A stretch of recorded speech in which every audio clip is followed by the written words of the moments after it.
Hello दोस्तों, नमस्ते, राधे राधे। मैं आपकी साधना दुबे अपने यूट्यूब चैनल पे आप सभी का स्वागत करती हूँ। दोस्तों, साधना लोकगीत देहाती चैनल पे आप सभी का स्वागत है।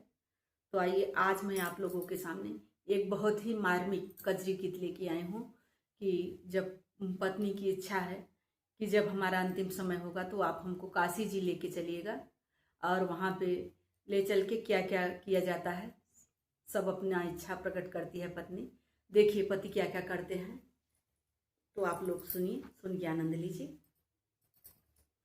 आखिरी समय में बात माने पिया, काशी लेके जाया पिया ना मोर। आखिरी समय के बात माने पिया, काशी लेके जाला पिया ना मोर। आखिरी समय में बात माने पिया, काशी लेके जाया पिया ना मोर। आखिरी समय में बात माने पिया, काशी लेके जाया पिया ना।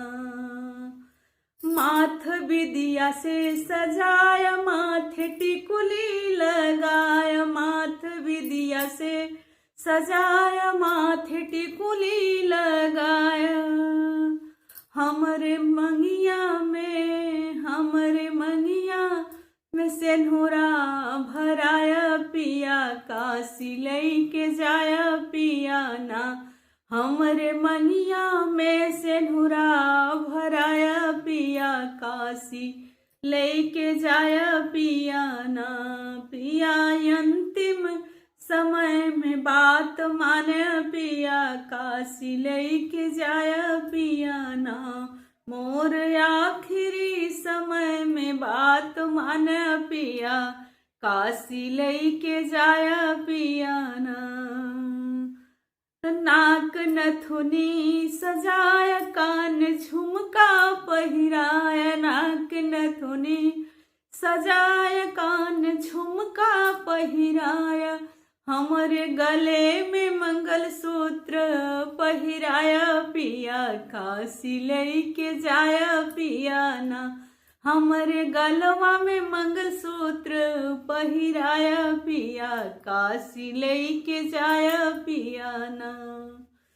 हमोर आखिरी समय में बात माने पिया, काशी लेके जाया पिया ना मोर। आखिरी समय में बात माने पिया, काशी लेके जाया पिया ना। तन पे सड़िया पहिराया, तन पे लहंगा पहिराया, तन पे सड़िया पहिराया, तन पे लहंगा पहिराया। हमके ललकी चुनरिया ओढ़ाया पिया, काशी लेके जाया पिया ना। हमके ललकी चुनरिया ओढ़ाया पिया, काशी लेके जाया पिया ना। पिया आखिरी समय में बात माने पिया, काशी लेके जाया पिया ना मोर। अंतिम समय में बात माने पिया, काशी लेके जाया पिया ना।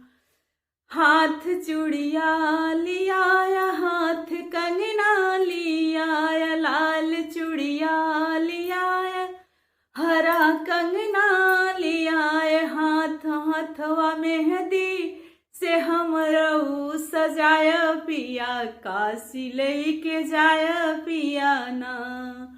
हथवा मेहंदी से हमरऊ सजाया पिया, काशी लेके जाया पिया ना। पिया अंतिम समय में बात माने पिया, काशी लेके जाया पिया ना।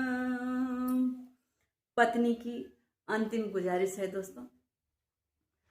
हमके कर धन बनवाया, हमके पायल मंगवाया, हमके पायल मंगवाया, हमके बिछुआ मंगवाया। हमरे गोड़वा में अम्हावर लगाया पिया, काशी लेके जाया पिया ना।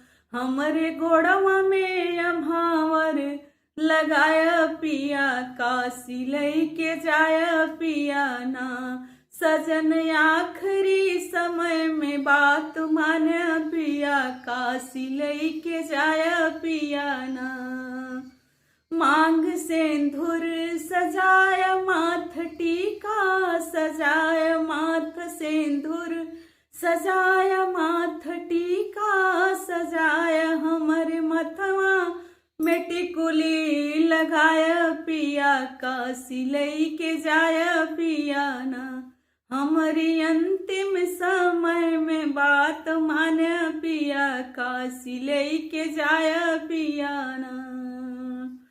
दाग दे के राग रागनी सुनाय पिया, काशी लैके जाय पिया ना। हमरे मुहवा में हो, हमरे मुहवा में अगिया लगाय पिया, काशी लैके जाय पिया ना। पिया अंतिम समय में बात मान पिया, काशी लैके जाय पिया ना। धन्यवाद दोस्तों। यह हमारी मार्मिक कजरी गीत पति पत्नी का आप लोगों को जैसा लगे कमेंट बॉक्स में जरूर बताइएगा। फिर मिलती हूँ ऐसे ही गीतों के साथ। तब तक के लिए राधे राधे।